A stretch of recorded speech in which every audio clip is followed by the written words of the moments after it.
महापालिका तिजोरीतील खडखडाट दूर करण्यासाठी कर संकलन विभागातील अधिकारी बुधवारपासून थकीत वसुलीच्या कामास लागले आहेत। गेल्या 2 महिन्यांपासून पालिकेच्या सार्वत्रिक निवडणुकीच्या कामात वसुली विभागाचे कर्मचारी नेमले होते। यामुळे शहरातील मिळकत कराची थकबाकी वसुली मोहीम थंडावली होती। यामुळे पालिकेच्या कर्मचाऱ्यांना वेतनासाठी पालिकेच्या तिजोरीत पैसे शिल्लक नव्हते। आता निवडणुका संपल्या असून कर संकलन विभागाचे कर्मचारी थकबाकी वसुलीच्या कामास सुरुवात केली आहे।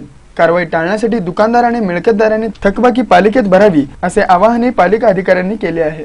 जिल्हा परिषदेकडील सर्वच कर्मचारी नूतन निवडून आलेल्या सदस्यांकडे पाठ फिरवत असून मार्च यांच्या कामाकडे लक्ष देत असल्याचं दिसून येत आहे।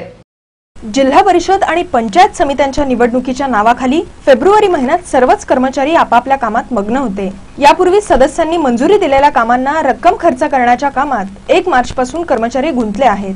31 मार्च अखेर जलयुक्तची कामे, शासनाने पाठवलेल्या विविध योजना याकडे अधिकारी आणि कर्मचारी गुंतल्याचं चित्र दिसून आलं आहे।